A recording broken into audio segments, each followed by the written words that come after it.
So if we use the word apple, then that is pointing to something, some experience,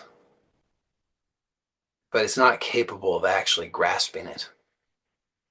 And even if you were to be more specific, if I was to say, well, let's talk about the taste of an apple.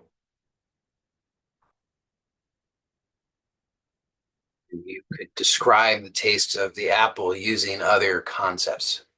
It's sweet, it's juicy, it's tart. You'd use these concepts and they're pointing to something, but they can never fully grasp it because the reality is ungraspable. You just cannot grasp it. So you could try, which most of us have been trying to do. This is how we usually try to solve our problems. We want to grasp enough and manipulate enough and then declare that we came out victorious. And I'm suggesting that there's value in actually investigating what's really here. So you could notice, as I've been inviting you to, that what's here cannot be grasped. So this doesn't make it wrong or bad to use words to point to things, to communicate, to uh, use in the creative process. It's fine to the degree that it works.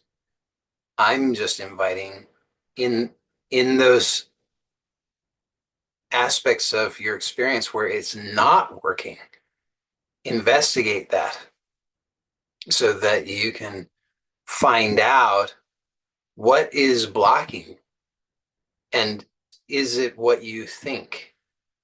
Because we always, there's always some thoughts there about what it is, some concepts. And if you don't investigate, you're going to keep on running up against the same obstacles over and over and over and over and over. And by investigating and questioning, then perhaps you discover that the obstacles are not what you thought they were. I mean, it's actually certain that the obstacles are not what you thought they were.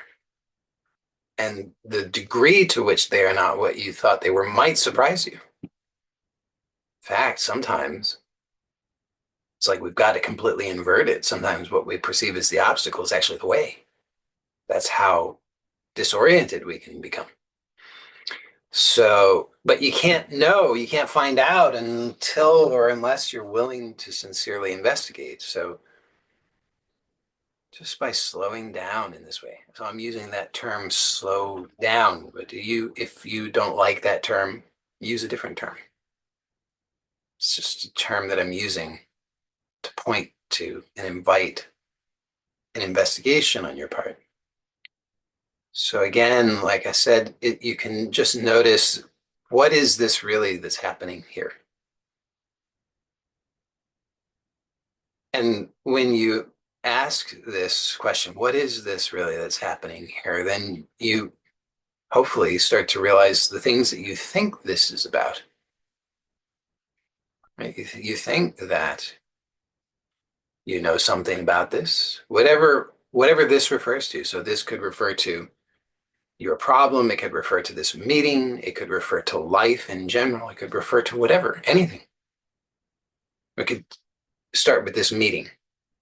If you want to investigate something else, that's totally fine. But just to direct this a little bit, I'll investigate this meeting. So each of us is going to have our own ideas about what this meeting is. I mean, I do set an intention, which I express at the beginning of most of these meetings, right? I talk about how there's an intention for these meetings, which is to discover self-knowledge.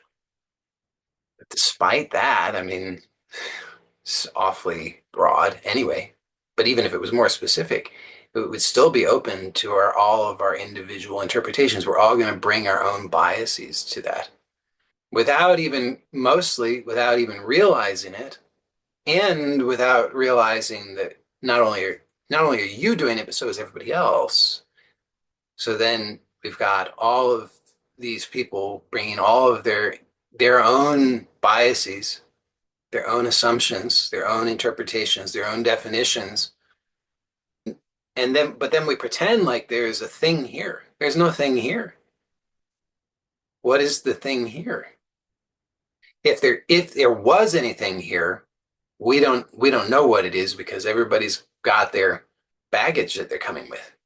So you're not actually accessing what's here, you're accessing your own filters.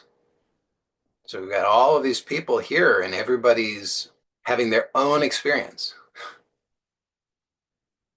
So to even call this a meeting is kind of deceptive. It's not clear that there's any meeting going on at all. And if there was a meeting, what would be meeting? What would be meeting what? But this is what can be investigated, you see. So you could start to notice what's actually here right now in this so-called meeting. And just notice as you do that, then what should happen is that your own assumptions and biases start to be revealed to you. What do I mean by that? Well, just notice, what do you think this is? I mean, why are you here? Why do you think you're here? What do you think you're going to get from it? What motivated you to show up? Because that's part of your definition. It's part of what you think this is about. So let's say that I am attending this meeting and I when I investigate, I realize, well, I'm attending because I think this is going to help me to solve my problems. Great. Then I have an assumption, there are underlying assumptions to that, such as that there's such a thing as a problem. There's such a thing as me, and it's possible that I could have a problem. It's also possible that a problem could be solved, and that in particular, this problem that I have could be solved.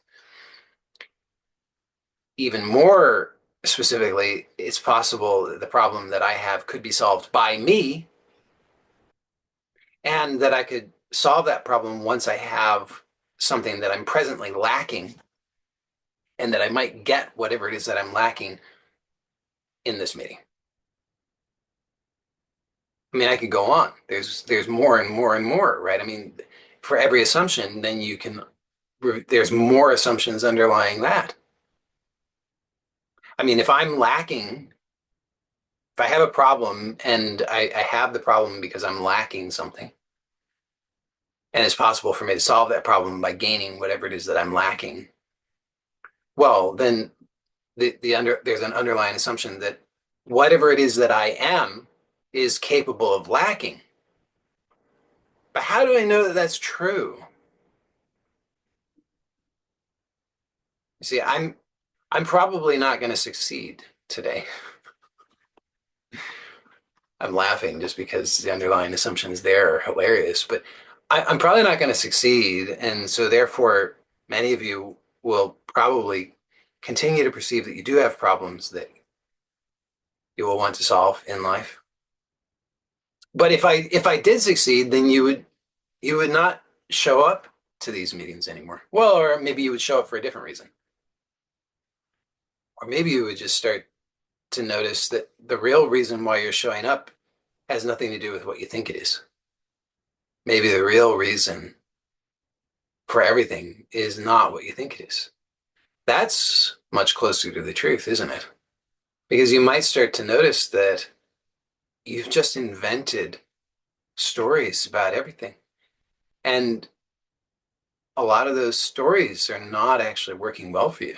I mean, see, this is a fascinating thing because we become so hypnotized that we think that there is a reality out there that we are experiencing.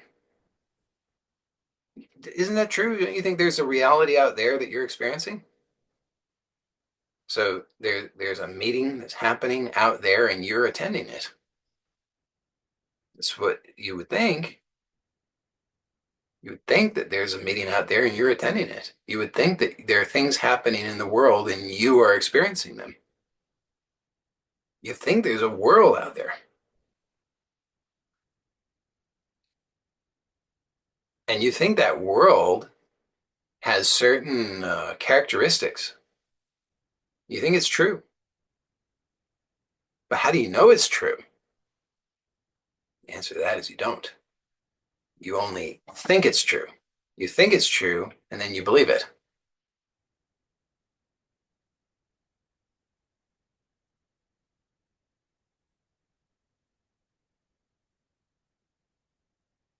And if you're feeling confused, then you're probably following along well.